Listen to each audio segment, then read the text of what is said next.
राजस्थान के समस्त विद्यार्थियों का हार्दिक स्वागत, हार्दिक अभिनंदन। प्रिय विद्यार्थियों, अपने यहाँ आपकी साहित्य क्लासेस के अंतर्गत आप देख रहे हैं, यानी इंग्लिश कंपल्सरी जो है वो क्लास 12th की चल रही है, जिसे हम क्लास 12th में इंग्लिश और लेसन 5 पढ़ेंगे।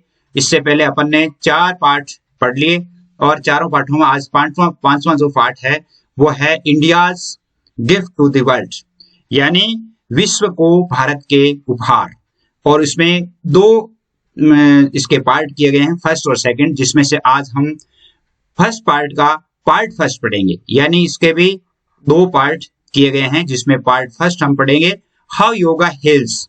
हाउ योगा हील्स का अर्थ है कि योगा जो है वो बीमारी का उपचार कैसे करता है, किस प्रकार योगा बीमारी का उपचार करता है। हाउ योगा हील्स, हील्स यानी उपचार करना, बीमारी का उपचार योगा है वो किस प्रकार करता है। तो प्रिय विद्यार्थियों, वैसे अपन ने 4 पाठ पढ़े, 4 पाठ पढ़ने पर अपने सामने जो समस्याएं आई और मैंने जहां तक अनुभव किया उसके बारे में थोड़ा सा आपको बता देना चाहता हूं कि आप सबसे पहले आप क्या करेंगे, यानी जो प्रश्न जो दिए जाते हैं उनके उत्तर आप लिखकर भेजें। वैसे बहुत सारे विद्यार्थी ये उत्तर लिखकर भेजते हैं और मैं वापस उन्हें रेस्पॉन्स भी देता हूं कि आपको इस प्रकार लिखना चाहिए।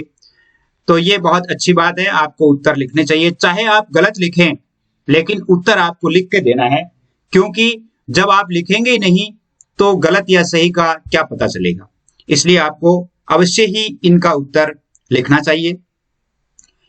दूसरी बात जो आपसे करना चाहूंगा वो यह है कि आप जब लेसन को देखते हैं तो अपने मोबाइल की स्क्रीन को इस प्रकार यानी लैंडस्केप में रखें, ताकि आप अच्छी तरह से इनको देख सके। जैसे आपको ये बोर्ड है वो अच्छी तरह से दिखाई देगा। तीसरी बात यह है कि बहुत सारे विद्यार्थी बाद में कांटेक्ट करते हैं कि सर मेरे पास ये भेजिए, मेरे पास वो भेजिए। आप सीधे सब्सक्राइब कर लोगे तो आपके पास सीधा नोटिफिकेशन आ जाएगा। एक बात तो, यानी आप यदि सीधा नोटिफिकेशन, जैसे मान लो ग्रुप में जो है, ग्रुप में भी बाद में डाला जाता है, और यदि आपके पास सब्सक्राइब किया हुआ है तो अपलोड होते ही आपके पास नोटिफिकेशन आ जाएगा कि लेसन अपलोड हो गया है।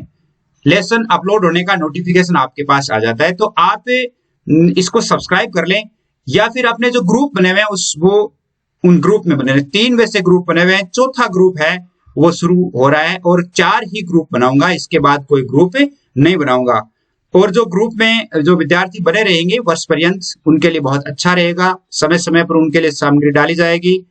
तो मैं ये उम्मीद करता हूं कि आप अच्छी तरह से समझ गए होंगे कि हमें क्या करना है। पूरी साल यदि हम 4 विषयों का अध्ययन करेंगे तो निश्चित रूप से आपकी सफलता है वो आपको बहुत अच्छी सफलता मिलेगी और निश्चित रूप से आप अच्छे अंकों से उत्तीर्ण होंगे।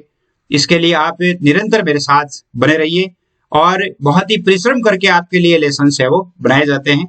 तो आप एक तीसरी बात ये कि जो ये नंबर दिए हुए हैं मेरे, जैसे 9610208295, इन पर अपना बनाया गया है ग्रुप।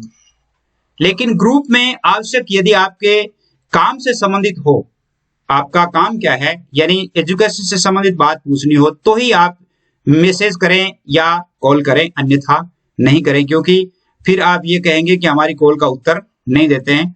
क्योंकि जब बार बार यदि अनावश्यक कॉल्स की जाती है तो उनके कोई उत्तर नहीं होते हैं। तो प्रिय विद्यार्थियों, आप ध्यान रखें, आपके पास जब भी आपकी कोई क्वेरी हो, यदि जैसे मान लो आपको लेसन्स अपलोड करने हैं तो आप सब्सक्राइब कर लो ना, कहाँ जरूरत है, आपको मुझे कहने की जरूरत नहीं रहेगी। सब्सक्राइब कर लोगे तो आपके पास नोटिफिकेशन आ जाएगा और आप तुरंत वो लेसन देख लेंगे।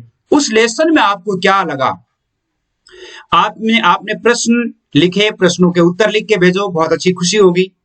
लेकिन अनर्गल और इस प्रकार के यानी फालतू के मैसेज करने के लिए कोई आवश्यकता नहीं है। यदि आप फालतू मैसेज करेंगे तो उनका उत्तर नहीं दिया जाएगा। आपका 5 पार्ट होते ही, यानी ये 5वां पार्ट है, ये 5वां पार्ट पूरा होते ही आपके एक टेस्ट होगा और उस टेस्ट में ग्रुप में अपना जो ग्रुप होगा उस ग्रुप में ये डाला जाएगा, प्रश्न डाले जाएंगे, उनके उत्तर लिख करके आपको भेजने हैं। 5वां पार्ट हो जाएगा। इसके बाद 1 से 5 तक इंपोर्टेंट क्वेश्चन आपको लिखाए जाएंगे। इंपोर्टेंट क्वेश्चन लिखवाने के बाद आपका एक टेस्ट होगा और उस टेस्ट में यानी लगभग 50 अंकों का टेस्ट होगा। उसमें आप कितने अंक प्राप्त करते हैं वो देखेंगे। तो आइए हम शुरू करते हैं अपना पाठ और चलते हैं किताब पे। देखिए ये आपका पाठ है और यहाँ पे Indians gift to the world यानी संसार को भारत का उपहार, हाउ योगा हेल्प्स, योगा किस प्रकार उपचार करता है। योगा जो है वो किस प्रकार उपचार करता है, देखिए it has become common knowledge, it has become common knowledge यानी यह एक सामान्य ज्ञान की बात हो गई है। It has become common knowledge, ये सामान्य ज्ञान की बात हो गई है that yoga is good for you, कि योगा आपके लिए बहुत अच्छा है। ये एक आम नॉलेज हो गया यानी आम ज्ञान की बात हो गई कि योगा जो है वो हमारे लिए बहुत अधिक अच्छा है। Currently yoga is being used as a therapy, currently वर्तमान में yoga is being used, yoga का उपयोग होता है एज ए थेरेपी यानी इलाज के रूप में। कौन कौन से इलाजों के रूप में, फॉर कैंसर यानी कैंसर के लिए, इनफर्टिलिटी यानी बांझपन, इनफर्टिलिटी का अर्थ होता है बांझपन यानी जिनके बच्चा बच्ची नहीं होते हैं, बांझपन, लंग डिजीज यानी फेफड़ों की बीमारी, मल्टीपल स्क्लेरोसिस यानी मल्टीपल स्क्लेरोसिस जो एक तरह की बीमारी होती है जो यानी गंभीर रोग होता है, ये जो जिसमें शरीर दुर्बल हो जाता है, मल्टीपल स्क्लेरोसिस यानी शरीर की जो कमजोरियां, और पार्किंसंस डिजीज, पार्किंसंस डिजीज का मतलब है एक प्रकार की ऐसी बीमारी होती है, स्नायु तंत्र की बीमारी होती है जिसमें शरीर कांपने लग जाता है। तो कंपन की बीमारी, इनसोम्निया यानी अनिद्रा जिसमें नींद नहीं आती है, हाई ब्लड प्रेशर, उच्च रक्तचाप, एंड जॉइंट पेन और जोड़ों के दर्द के लिए। तो आजकल योगा का उपयोग कहां कहां होता है, कैंसर में होता है, बांझपन में होता है, फेफड़ों की बीमारी में होता है और विभिन्न शारीरिक दुर्बलताओं के लिए होता है यानी मल्टीपल स्क्लेरोसिस, और पार्किंसंस डिजीज यानी कंपन की बीमारी जो होती है जिनका शरीर कांपने लग जाता है, इंसोम्निया अनिद्रा में यानी जिनको नींद नहीं आती है, हाई ब्लड प्रेशर यानी उच्च रक्तचाप में, और जॉइंट पेन, और यहाँ पर जॉइंट पेन में भी काम में ली जाती है। तो जैसे मान लो अब यदि आपको प्रश्न पूछा जाए, आपसे ये एक प्रश्न पूछा जा सकता है कि for what disease can yoga be a therapy, for what disease, जैसे आप इस प्रश्न का उत्तर देंगे आप। प्रश्न है आपका, प्रश्न है जैसे यहां वापस लिख देते हैं, क्लास 12 सब्जेक्ट इंग्लिश और लेसन 5 में how yoga helps, how yoga helps. आपका प्रश्न क्या है, प्रश्न है आपका कि for what disease, for what disease, कौन कौन सी बीमारियों के लिए can yoga be a therapy, कौन कौन सी बीमारियों के लिए योगा है वो थेरेपी हो सकता है, इलाज हो सकता है। तो आप इसे लिखेंगे yoga can be a therapy, यहां से उत्तर लिखेंगे इसका। इनमें से अब की बार जो प्रश्न होगा वो आपके लिए होगा yoga can be a therapy. अब जैसे देखिए कौन कौन सी, फॉर कैंसर, इनफर्टिलिटी, पार्किंसंस और इंसोम्निया एंड जॉइंट पेन। इसमें और भी है तो आप ये से आपको जैसे मान लो इतना याद है, आप अच्छी तरह से इनको लिख सकते हैं। अगला देखते हैं क्या है, आगे क्या कहता है कि yet there is little awareness, आज तक बहुत कम जागरूकता है। अवेयरनेस का अर्थ होता है जागरूकता, लिटिल अवेयरनेस बहुत कम जागरूकता है, एंड अंडरस्टैंडिंग, अंडरस्टैंडिंग का अर्थ होता है समझ। लेकिन and exactly how yoga helps, यानी योगा वास्तव में कैसे काम करता है इसके बारे में अभी तक बहुत ही कम जागरूकता और बहुत ही कम समझ है। इवन यहां तक in yoga and medical communities, yoga और चिकित्सीय समुदाय के बीच जो है वो अभी तक इसमें बहुत ही कम जागरूकता और समझ है कि योगा है वो बीमारी को कैसे ठीक करता है, इसके बारे में अभी तक जागरूकता नहीं है। जागरूकता का अर्थ है कि यदि योगा के प्रति लोग जागरूक हो जाएंगे तो फिर बीमारियां आएगी नहीं। लोग योग करेंगे, समझेंगे योग को और बिल्कुल अपने दिल, दिमाग और शरीर से बिल्कुल संतुष्ट सही होंगे। तो इसके लिए वो उनके योगा की अवेयरनेस नहीं है, अभी तक जागरूकता नहीं है। The key is to understand relationship between stress, yoga and disease. तनाव, स्ट्रेस का अर्थ होता है तनाव, योगा और बीमारी। तनाव, योगा और बीमारी के बीच के संबंध को समझना ही मुख्य मुद्दा है इसकी। यानी मुख्य मुद्दा क्या है? मुख्य मुद्दा यह है कि तनाव, योगा और बीमारी के बीच के संबंध को समझा जाए। इनके बीच का जो संबंध है उस संबंध को समझा जाए, यही हमारा अपना जो है। आगे देखिए, मेडिकल रिसर्च एस्टिमेट्स, यानी चिकित्सीय अनुसंधान जो है, रिसर्च का अर्थ होता है अनुसंधान। चिकित्सीय अनुसंधान जो है वो ये अनुमान लगाता है, एस्टिमेट्स का अर्थ होता है अनुमान। ये अनुमान लगाता है कि as much as 90% of illness, यानी अधिक से अधिक 90% जो बीमारियां होती है एंड डिजीज, बीमारियां और अवसाद या बीमारियां जो होती है इज स्ट्रेस रिलेटेड, वो अवसाद से संबंधित होती है। किसी न किसी दिमाग में या हमारे शरीर में जो अवसाद होता है उस अवसाद की वजह से ये बीमारी होती है। यानी लगभग 90% बीमारियां हैं वो किससे होती है? अवसाद से होती है। अब देखिए, जैसे आपसे प्रश्न पूछा जाए, आपको प्रश्न पूछा जाए कि फॉर व्हाट डिजीज, यानी बहुत सारी बीमारियां हैं, या what is the role of, यानी बीमारियां जो है, बीमारियों के बारे में आपसे यदि पूछा जाए कि जो ये अपना जो मेडिकल साइंस है वो what does the medical research estimate about disease, what does the medical research estimate, ये प्रश्न आपको करना है। ये प्रश्न आपको करना है। आपको मैं प्रश्न लिख कर दे देता हूं और ये आपका प्रश्न है कि what does the medical research, प्रश्न आप ध्यान से देखेंगे, what does the medical research, what does the medical research estimate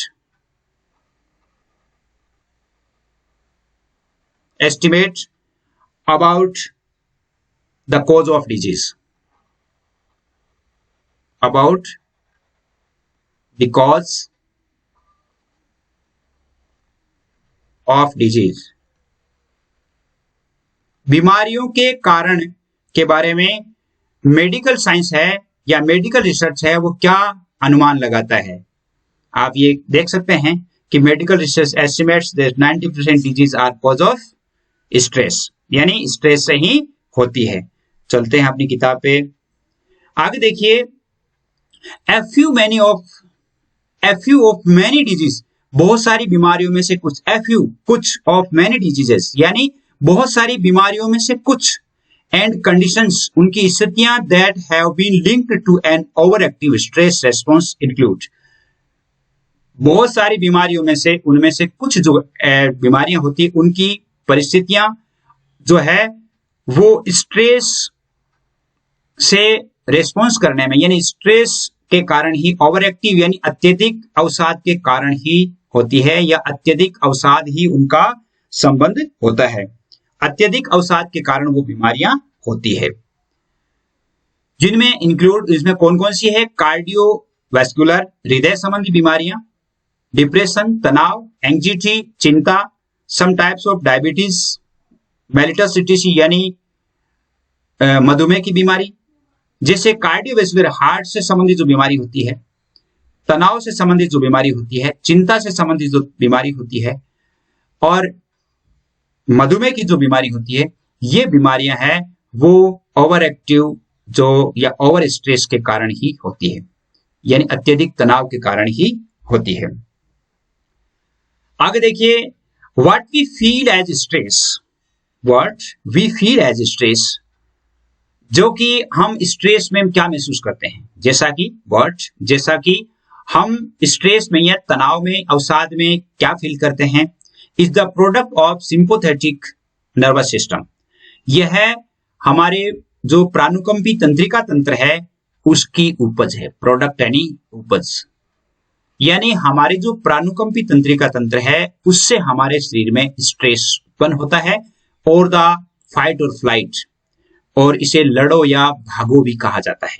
fight, लड़ो, फ्लाइट एंड भागो, लड़ो और भागो सिस्टम भी कहा जाता है। रेस्पॉन्स, जो कि रेस्पॉन्ड करता है, and almost instantaneous surge in heart rate, और इसके कारण क्या होता है, इसकी तात्कालिक यानी अत्यधिक वृद्धि के कारण, लगातार इंस्टेंटेनियस सर्ज का लगातार अत्यधिक वृद्धि के कारण, almost instantaneous surge in heart rate, इसकी अत्यधिक लगातार वृद्धि के कारण हृदय की धड़कन, कार्डियक आउटपुट यानी हृदय से संबंधित एंड ब्लड प्रेशर, उच्च रक्तचाप, स्वेटिंग, पसीना आना, सेलो ब्रीदिंग, सांस फूलना, एंड मेटाबॉलिज्म और उपापचय यानी पाचन से संबंधित, combined with the tensing of muscles, और टेंसिंग ऑफ मसल्स यानी मांसपेशियों में खिंचाव। यानी सिंपैथेटिक जो नर्वस सिस्टम है, प्राणुकंपी तंत्रिका तंत्र के द्वारा लड़ो और भागो जो है वो लगातार वृद्धि के कारण, यानी इनकी लगातार जब हमारे पर्यावरणीय स्थितियां अनुकूल नहीं होती है तो हमारे शरीर में फाइट और फ्लाइट यानी लड़ो और भागो से संबंधित यानी ऐसी तंत्रिकाएं सक्रिय हो जाती है, जिनसे वो एकदम तो हमें लड़ने के लिए या उस स्थिति से निपटने के लिए हमें सुरक्षा प्रदान कर देती है, शक्ति प्रदान कर देती है, लेकिन उनके लगातार बढ़ने से जब वो प्राणुकंपी तंत्रिका तंत्र जब ज्यादा सक्रिय हो जाता है, तब क्या होता है कि जिससे हमारी हार्ट रेट बढ़ जाती है और हृदय की धड़कनें बढ़ जाती है, ब्लड प्रेशर ज्यादा हो जाता है, पसीना आना शुरू हो जाता है, सांस फूलने लग जाता है, पाचन संबंधी बीमारियां हो जाती है, और मांसपेशियों में खिंचाव आना शुरू हो जाता है। ये मेटाबॉलिज्म जो अपना सिंपैथेटिक नर्वस सिस्टम है उसके कारण होता है। इंस्टेंटली द फाइट और फ्लाइट, इंटरनली द फाइट और flight response shuts down digestion. अंदरूनी रूप से फाइट और फ्लाइट जो है वो शट डाउन करता है, कम कर देता है डाइजेशन को, यानी पाचन क्रिया को कम कर देता है, एंड एलिमिनेशन और उत्सर्जन क्रिया को बंद कर देता है, and reduce blood flow to the internal organs. हमारे शरीर के जो आंतरिक अंग है उन अंगों में रक्त प्रवाह को कम कर देता है। फ्लाइट और फाइट से क्या होता है, हमारे शरीर में रक्त प्रवाह कम हो जाता है, घट जाता है, उत्सर्जन क्रियाएं कम हो जाती है, एलिमिनेशन यानी उत्सर्जन की कम हो जाती है, और भूख डाइजेशन कम हो जाती है, जिससे क्या है कि शरीर में जब इस प्रकार की स्थिति आ जाती है, यानी ये हमारे शरीर के इन चीजों को के प्रवाह को कम कर देता है। जब शरीर के ऑर्गन्स में जब रक्त ही नहीं मिलेगा तो शरीर में बीमारी का होना आवश्यक है, यानी हो जाती है। फॉर शॉर्ट टर्म, कुछ समय के लिए, this stress reactions is a good thing. कुछ समय के लिए यह अवसाद हमारे लिए एक अच्छा होता है, यानी ये प्रतिक्रिया कुछ समय के लिए जो स्ट्रेस होता है वो अच्छा इसलिए होता है क्योंकि हम तुरंत उस स्थिति का सामना कर लेते हैं। द फाइट और flight response prepares us to respond any environmental threat or fighting against it or fleeing from it. Fight or flight response देता है, हमें तैयार करता है, prepare us to respond प्रतिक्रिया करने के लिए तैयार करता है, किसकी, एनवायरमेंटल जो स्थिति होती है, एनवायरमेंटल यानी पर्यावरणीय जो खतरा होता है, थ्रेट का अर्थ यहाँ पर क्या है, खतरा, पर्यावरणीय खतरे से लड़ने के लिए या उससे भागने के लिए। यानी जैसे मान लो अकस्मात हमारे सामने शेर आ जाता है तो हम क्या करते हैं, उस समय हमारे दिमाग में ये सिंपैथेटिक नर्वस सिस्टम काम करता है और हम तुरंत जो है वो कुछ न कुछ सोच लेते हैं और अपने बचने का उपाय करते हैं। यानी तो अकस्मात कोई चीज होती है तो ये कुछ समय के लिए तो हमारे लिए अच्छा होता है, लेकिन अधिक समय तक जब ये सिंपैथेटिक नर्वस सिस्टम, यानी इसमें फाइट और फ्लाइट जो है वो हमारे शरीर में बहता ही रहता है, बहता ही रहता है, मतलब उत्पन्न होता ही रहता है, जिससे हमारे शरीर में बहुत सारी कमजोरियां आ जाती हैं, बहुत सारे जो गलत हो जाते हैं, जिससे क्या होती है, हार्ट रेट बढ़ जाती है और पसीना आना शुरू हो जाता है, सेलो ब्रीथिंग हो जाती है, मेटाबॉलिज्म हो जाता है, यानी इस प्रकार की बीमारियां हैं वो होना शुरू हो जाती है। तो ज्यादा स्ट्रेस है वो नहीं लेना चाहिए। जैसे आप पढ़ रहे हैं, पढ़ने पर आप जैसे सोचेंगे कि मुझे अंग्रेजी आएगी कि नहीं आई, पेपर कैसा आएगा, जिससे आप क्या है कि एक बार आप है वो बहुत ज्यादा टेंशन में हो जाते हैं और ये लगता है आपको कि मुझे कुछ भी याद नहीं, ऐसा आपको कभी भी नहीं सोचना चाहिए, क्योंकि जब हम जैसे अभी अपन ये पार्ट पढ़ रहे हैं तो ये पार्ट आपकी मेमोरी में कहीं ना कहीं सेट हो रहा है। एक बार पढ़ेंगे, दूसरी बार जब आप पढ़ेंगे तो आप निश्चित रूप से इस पार्ट को याद कर लेंगे कि योगा क्या है। But long term continuous exposure, यानी लेकिन इसकी लंबी अवधि तक लगातार अत्यधिक वृद्धि स्ट्रेस इज हार्मफुल, यानी अवसाद की अत्यधिक जो मात्रा है, अवसाद की जो अत्यधिक लगातार बढ़ने की क्रिया है वो हमारे लिए हार्मफुल होती है, हानिकारक होती है। Placing excess wear and tear, placing excess wear and tear on the body systems, शरीर के सिस्टम में, यानी हमारा जो शरीर है इस शरीर के सिस्टम में टूट फूट कर देती है। वियर एंड टियर, जैसे मान लो बहुत अधिक मात्रा में जब हमारे टेंशन होगा तो बहुत अधिक जैसे रक्त का प्रवाह भी होगा, उसमें बहुत सारी तंत्रिकाएं सक्रिय होगी, तो उससे शरीर में विभिन्न प्रकार के परिवर्तन होंगे, यानी ये शरीर में विभिन्न तरह के परिवर्तन कर देता है, विभिन्न तरह के परिवर्तन कर देता है, जिससे and severely limiting the body's natural maintenance and healing abilities. और ये क्या करता है, हमारे शरीर की जो स्वाभाविक नेचुरल जो मेंटेनेंस है, हमारे शरीर की जो वास्तविक या नेचुरल यानी प्राकृतिक जो सुरक्षा है, प्राकृतिक बनाए रखने की जो क्रिया है और प्राकृतिक जो हमें स्वस्थ रखने की जो एबिलिटीज क्षमताएं हैं, उन क्षमताओं को लिमिटिंग यानी कम कर देती है। ये क्या करती है, हमारे शरीर की क्षमताओं को कम कर देती है। जैसे मान लो अब आपसे एक प्रश्न पूछा जाता है, आपको एक प्रश्न पूछता हूं, प्रश्न देखिए आपके, प्रश्न है कि what is the role of fight and flight in our body, लड़ो और भागो का हमारे शरीर में क्या योगदान है। इसका उत्तर आपको ही लिखना है। आगे चलते हैं, आगे देखिए, क्रोनिक स्ट्रेस, यानी chronic stress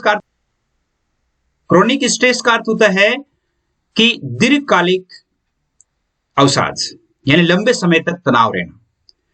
chronic stress can lead to continuously high levels of cortisol, अत्यधिक समय तक यानी जो दीर्घ काल तक स्ट्रेस रहता है तो लगातार रहने से हमारे शरीर में कोर्टिसोल नामक हार्मोन जो होता है उसका लेवल यानी स्तर बढ़ जाता है। जब स्ट्रेस अधिक होता है तो हमारे शरीर में लगातार कोर्टिसोल नामक हार्मोन का स्तर बढ़ जाता है। कोर्टिसोल एक हार्मोन होता है। अब देखिए ये क्या है, this hormone at normal levels helps us, ये हार्मोन जो है वो हमारा जैसे नॉर्मल लेवल पर, this hormone at normal levels helps to maintain an active healthy body, यह हार्मोन सामान्य स्तर पर हमारे शरीर में शरीर को चुस्त बनाए रखने, स्वस्थ बनाए रखने, including regulations of metabolism and blood pressure, जिसमें पाचन और रक्त जो संचरण है या जो बीपी है, ब्लड प्रेशर है, रक्तचाप है, इनको भी यानी कंट्रोल में रखता है। But excessive amount of cortisol, लेकिन कोर्टिसोल की अत्यधिक मात्रा कैन सप्रेस दबा सकती है, प्रभावित कर सकती है द इम्यून सिस्टम, प्रतिरोधक सिस्टम यानी प्रतिरोधक क्षमता जो है, प्रतिरोधक पद्धति है उसे दबा सकती है, उसे कम कर सकती है। एंड कोज स्लीप डिस्टर्बेंसेस, और जो है हमारे शरीर में डिस्टर्बेंसेस यानी नींद आने में बाधा बनती है। कोर्टिसोल हार्मोन जब अत्यधिक रूप से स्रावित होता है तो क्या होता है कि हमारे शरीर की जो प्रतिरोधक शक्ति है वो दब जाती है, जिससे हमें बेचैनी होती है और नींद नहीं आती, नींद आने में बाधा होती है। एंड लॉस ऑफ एपिटाइट, भूख कम हो जाती है। अत्यधिक मात्रा में जब कॉर्टिसोल हार्मोन का स्राव होता है तो क्या होता है, क्या परिणाम होता है? आपसे प्रश्न पूछा जाता है। प्रश्न है आपके कि what is the role of cortisol hormone in our body? हमारे शरीर में कॉर्टिसोल हार्मोन का क्या रोल है, क्या भूमिका है?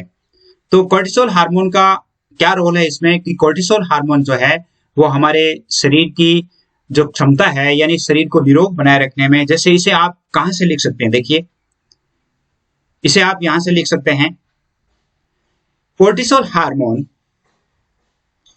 at normal levels helps maintain an active healthy body, including regulations and metabolism, blood pressure. But excessive amounts of cortisol can suppress the immune system and can sleep disturbances. यानी इसका अत्यधिक जो प्रवाह होता है, यानी इसकी जो अधिक मात्रा होती है वो हमारे शरीर में डिस्टर्बेंसेस यानी खलल पैदा करती है। High levels of cortisol can also increase your heart rate.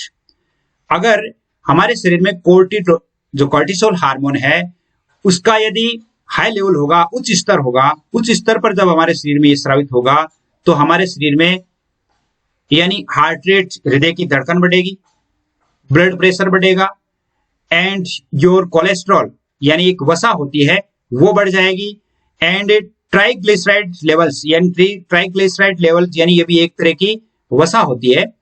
Triglyceride यानी ये भी हमारे एक वसा होती है, ट्राइग्लिसराइड वसा होती है जो risk factors for both heart attacks and strokes, यानी हमारे शरीर के लिए हार्ट अटैक और यानी जो पक्षाघात होता है, स्ट्रोक्स यानी यहाँ पर लकवा क्या अर्थ होता है, और हार्ट अटैक यानी हृदयघात जो है। तो ये ट्राइग्लिसराइड जो लेवल्स बढ़ जाता है तो हमारे शरीर में हार्ट अटैक या लकवा होने की संभावना बढ़ जाती है। और ये किससे होता है? ये कोर्टिसोल हार्मोन के कारण होता है। कोर्टिसोल हार्मोन जब ज्यादा मात्रा में स्रावित होता है तो हमारे शरीर में हार्ट रेट बढ़ जाती है, ब्लड प्रेशर बढ़ जाता है और कोलेस्ट्रॉल बढ़ जाता है, और कोलेस्ट्रॉल बढ़ जाता है जिससे क्या होता है कि ट्राइग्लिसराइड जो लेवल है वो भी बढ़ जाता है, जिससे हमारे शरीर पर हार्ट अटैक या लकवा होने की शिकायत हो जाती है। The body products of cortisol acts as sedative. The byproducts का अर्थ होता है उप उत्पाद। बाईप्रोडक्ट्स यानी उप उत्पाद, यानी जैसे मान लो अपने शरीर में कोर्टिसोल हार्मोन स्रावित होगा तो उससे जो उत्पाद निकलेंगे, उससे जो और हार्मोन्स निकलेंगे, तो वो हार्मोन कोर्टिसोल के उप उत्पाद एक्ट एज सेडेटिव, यानी वो क्या करते हैं, नींद लाने का काम करते हैं, अत्यधिक नींद लाने का काम करते हैं। विच के lead the changes in mood, जिससे हमारे मन में या मन की जो अवसाद है या मनोदशा है उसमें परिवर्तन होता है। आदमी अपन देखते हैं कई बार क्या होता है, आदमी एकदम उदास हो जाता है, कोई टेंशन होता है तो आदमी उदास हो जाता है। इसका कारण क्या होता है कि हमारे शरीर में जो कोर्टिसोल हार्मोन है उसकी अत्यधिक मात्रा में स्रावित हुआ, और स्रावित होने से लंबे समय तक जब वो स्रावित हुआ तो इसका असर ये हुआ कि हमारे शरीर में यानी वो सारी जो क्रियाएं हैं जो एक्टिव होती है वो सेडेटिव हो जाती है, यानी शांत हो जाती है, नींद की स्थिति में हो जाती है, ढीली पड़ जाती है, और जिससे हमारी जो मनोदशा है वो बदल जाती है, और specially to feelings of depression, और हम विशेष रूप से अवसाद को महसूस करते हैं, अवसाद को महसूस करते हैं। Fortunately the body has a natural counter balance. सौभाग्य से हमारे शरीर में स्वाभाविक संतुलन होता है, हमारे शरीर का स्वाभाविक रूप से काउंटर बैलेंस होता है, स्वाभाविक रूप से संतुलन होता है। टू द फाइट और फ्लाइट, लड़ो और भागो के लिए, लड़ो और भागो से रिस्पॉन्स करने के लिए हमारे शरीर में स्वाभाविक संतुलन होता है, कॉल्ड पैरासिम्पैथेटिक नर्वस सिस्टम, जिसको प्राणुकंपी तंत्रिका तंत्र कहा जाता है। पैरासिम्पैथेटिक नर्वस सिस्टम यानी प्राणुकंपी तंत्रिका तंत्र, जिसको प्राणुकंपी तंत्रिका तंत्र कहा जाता है। तो हमारे शरीर में फाइट और फ्लाइट की प्रतिक्रिया स्वरूप जो स्थिति उत्पन्न होती है काउंटर बैलेंस से प्राणुकंपी तंत्रिका तंत्र कहते हैं, और द रिलैक्सेशन रेस्पॉन्स, या जिसको हम तनाव मुक्ति प्रतिक्रिया भी कह सकते हैं। रिलैक्सेशन रेस्पॉन्स का अर्थ होता है तनाव मुक्ति तंत्रिका तंत्र भी कह सकते हैं। द पैरासिम्पैथेटिक नर्वस सिस्टम, प्राणुकंपी तंत्रिका तंत्र बिकम्स एक्टिवेटेड यानी सक्रिय हो जाते हैं when the threat or stress has passed or ended, जब हमारे शरीर में कोई हमारे मन पर, शरीर पर, मस्तिष्क किसी प्रकार का खतरा होता है या कोई अवसाद होता है या वो अवसाद गुजर जाता है, अवसाद चला जाता है, तब क्या होता है कि हमारे शरीर में प्राणुकंपी तंत्रिका तंत्र है वो सक्रिय हो जाती है। But it can also be consciously, लेकिन इसके लिए हमें सचेत होना होगा। कॉन्शियसली एक्टिवेटेड बाय डीपनिंग, हम हमारी प्राणुकंपी तंत्रिका तंत्र को कैसे एक्टिवेट कर सकते हैं? कॉन्शियसली यानी जागरूक रह करके सहज ही हम इसको एक्टिवेट कर सकते हैं बाय डीपनिंग द बर्थ, गहरी सांस लेकर। डीपनिंग का अर्थ होता है गहरी सांस लेकर के, और and the relaxing skeletal muscle, और हमारे शरीर की जो मांसपेशियां हैं उनको ढीली छोड़ करके भी। कहने का अर्थ यह है कि हमें हमारे शरीर में जब इस प्रकार की अवसाद की स्थिति होती है तो हमें गहरी सांस लेनी चाहिए। इसका एक शब्द में अर्थ यही है कि हमें गहरी सांस लेनी चाहिए, और गहरी सांस लेंगे तो हमारे शरीर में जो है वो प्राणुकंपी तंत्रिका तंत्र एक्टिव हो जाएगा, जिससे हमारे ऊपर जो स्ट्रोक आया, हमारे ऊपर जो भी स्थितियां आई है, उन स्थितियों को नियंत्रित करने में हमारा शरीर है वो सक्षम हो जाएगा। तो आज का पाठ इतना ही है, और आज लास्ट जो आपको प्रश्न जो है वो देना है वो आपको दे देता हूं।